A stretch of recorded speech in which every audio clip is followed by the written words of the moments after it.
Baik, di sini kami dari kelompok 4 akan menjelaskan tentang pendekatan dalam manajemen konflik dengan dosen pengampu Bapak Ahmad Fauzi, MPD, oleh Alina Ayu Fitrotin dengan NIM 060203-20022, lalu dengan Oki Raffi Ramadan 060403-20093. Selanjutnya, kami akan menjelaskan tentang manajemen konflik berdasarkan nilai-nilai Al-Quran. Manajemen konflik berdasarkan pada Al-Quran adalah strategi atau upaya penyelesaian konflik dengan menggunakan dan menerapkan konsep-konsep pemecahan masalah berdasarkan nilai-nilai yang diajarkan oleh Allah di dalam Al-Quran. Mengenai hal-hal yang dapat berkembang dan berubah, Al-Quran memberikan pedoman berupa prinsip-prinsip umum agar pedoman tersebut dapat disesuaikan dengan perubahan dan perkembangan sosial budaya manusia. Contohnya, seperti solusi untuk mengatasi konflik, yakni ta'aruf, musyawarah, dan tahkim.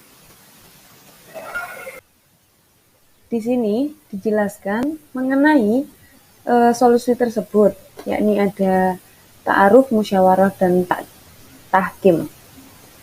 Ta'aruf sendiri berarti saling mengenal. Al-Quran memperkenalkan salah satu konsep ta'aruf seperti yang disebutkan dalam Al-Quran. Allah berfirman dalam Quran Surah Al-Hujurat ayat 49. Ayat ini dijadikan dasar adanya interaksi sosial antar manusia. Sebelumnya menjelaskan bahwa interaksi berarti tindakan timbal balik, dan kata ta'aruf dalam hadis juga berarti saling. Lalu model musyawarah berarti negosiasi atau tabayun atau penegasan kebenaran ilmu untuk atau islah atau tekad untuk beramal, dan al-af atau sifat saling memaafkan. Mujilah atau dialog percakapan. Melalui musyawarah, masalah dapat diselesaikan dengan kesepakatan bersama dari berbagai pihak, sehingga konflik dapat diselesaikan dan hasil yang sesuai dengan tujuan tercapai. Lalu model tahkim atau arbitrase meliputi wasato, yaitu mediasi, al-adl, yaitu keadilan dalam perundang-undangan, dan al-hurriyah, yaitu kebebasan tanpa paksaan. Selanjutnya, ada manajemen konflik berbasis filsafat. Berikut teori yang relevan. 1. Filsafat. Progresivisme atau filsafat progresisme berpandangan bahwa kemajuan manusia dalam mengembangkan berbagai ilmu pengetahuan berdasarkan tata logis dan sistematika berpikir ilmiah. Karena itu, tugas pendidikan adalah melatih kemampuan subjek didik dalam memecahkan masalah kehidupan yang mengarah pada perkembangan ilmu pengetahuan yang berguna bagi kehidupan masyarakat. Yang kedua, teori filsafat esensialisme. Filsafat esensial memandang bahwa manusia sebagai bagian dari alam yang bersifat mekanis dan tunduk pada hukum-hukum yang objektif, kausalitas. Maka, ia pun secara nyata tunduk pada hukum-hukum alam.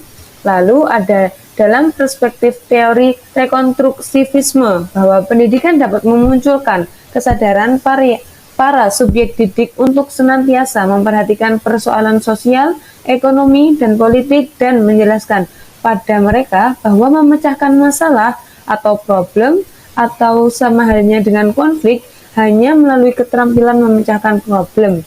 Teori ini memandang bahwa manusia memiliki potensi fleksibel dan kukuh dalam sikap maupun tindakan.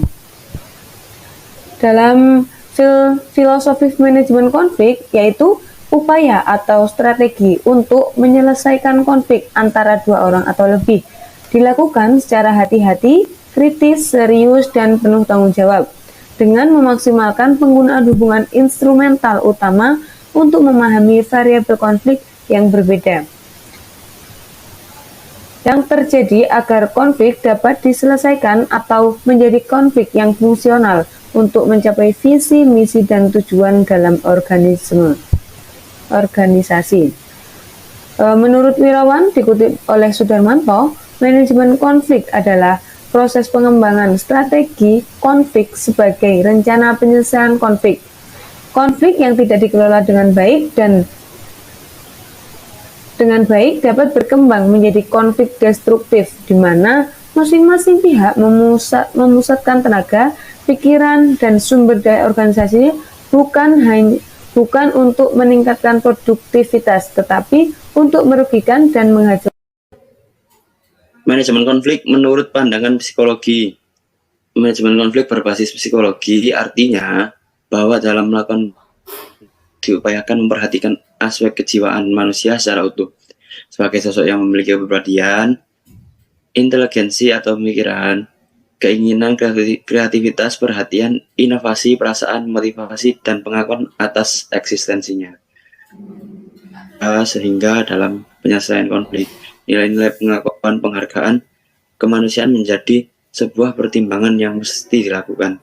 Mengapa psikologi penting dijadikan dalam basis penyelesaian konflik agar dalam penyelesaian konflik tidak ada yang merasa dirugikan, diperlakukan tidak adil, yang justru dapat memicu munculnya potensi-potensi konflik baru.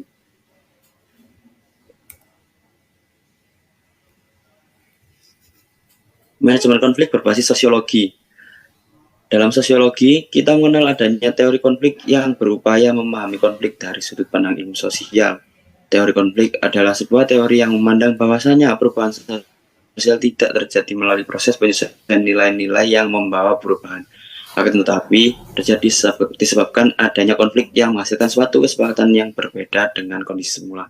Teori konflik terlahir sebagai sebuah antitesis dan teori struktural fungsional yang melihat pentingnya keteraturan dalam lingkup masyarakat.